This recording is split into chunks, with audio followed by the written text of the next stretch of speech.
Individual record, go back. Go back, go back. Individual record, go back. Go back, go back. Go back, go back. Go back, go back. Sanctional kumut mushumutare, go back. Go back, go back. Sanctional mushumutare, go back. Go back, go back. Long left, long left, long left. Yes, long left. जोंनाय गथ'फ्रा दुलाराय बर' फरायसा आफादाबो दिनै जाय बिथांमोना जोंनि BTR एकर्डनि हेंथायै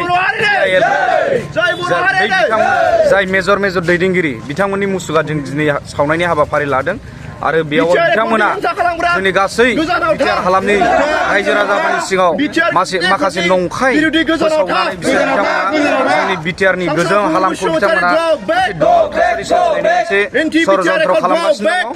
बेनिखायनो जों दुलाराय बर' फरायसा आफादाबो बिनि सायाव जों गोख्रों जायनाखि सोमावसारनाय हाबाफारि लादों बे हाबाफारिया दिनै जागायजेनबाय। बिथांमोननि सायाव जों दुलाराय बर' फरायसा आफादा गोख्रोङै सोमावसारबाय थागोन आरो बिथांमोना जोंनि माखासे साधारन रायजो राजाफोरनि सिगाङाव गामि दानख'जोबसिगोन नोंथांमोनखौ एरख'जोबनाय जासिगोन बिटिआरनि एकर्डनि दफानि दाराय होननानै माखासे गोबां नंखाय बिथांमोना बाथ्रा बुंनानै जोंनि आइ आफा रायजो जानाय साधारन सुबुंफोरनि गेजेराव माखासे बुजाबुजि बिथांमोना फोसावदिंबाय थादों। दा बेखौ जों दुलाराय बर' फरायसा आफादा माब्लाबाबो लाय होनाय नङा। बिटिआर हालामाव बे बिटिआर एकर्ड जाखांनायनि उनाव ओरैबायदि गोजोन थासारि मोनसे फैदों बिथांमोना बे गोजोन थासारिनि हेंथायै बिथांमोना गाव गावनि माखासे सुबिदा स्वार्थनि थाखाय बिथांमोना रायजो राजाफोरनि सिगाङाव नंखाय फोसावदिंदों। बिथांमोना जोलैनि हांगार बिथांमोनखौ जोंनि बर' समाजाव माब्लाबाबो जायगा होनाङा आरो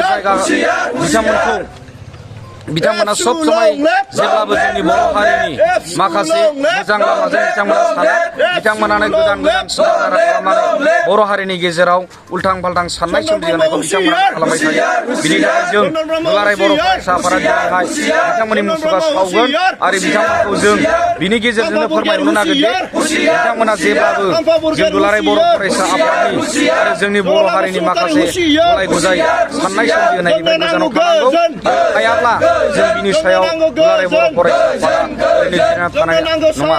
गोजोनथाव खौरां आसामाव थानाय बयनिख्रुइबो साबसिन सोलोंथाइ होग्रा मिरुफोरनि गेजेराव टेक बुस्टाराबो गंसे। क'क्राझार जिल्लानि सिङाव थानाय CST फिसारि मावख'नि साखाथियाव थानाय खारगावआव बे टेक बुस्टारा दङ। बेयाव बयनिख्रुइबो मोजांसिन सोलोंथाइ आरो नेम सोलिनाय गोग्गो थाखो खथानि सुबिदा दङ। सारा भारतनि गेजेराव सायख'जानाय बायदि सोलोंथाइजों सोमोन्दो थानाय फोरोंगिरिफोर दङ। टेक बुस्टाराव प्रफेशनेल जार्नालिस्ट आरो टेकनिकेल कर्सफोरखौ होनाय जायो। 24 घन्टा रैखाथिनि थाखाय मोजां सुबिदा आरो टेक बुस्टारा नोंथांमोनखौ सौहैहोगोन नोंथांनि थांखिसिम। टेक बुस्टारा नोंथांनि सिमांखौ जाफुंसारनांगौनि थाखाय गांल' नङा साहस आरो गोहोबो होगोन। सोलोंथाइ लाखांनायनि उनाव 100% प्लेसमेन्टनि खाबु दङ।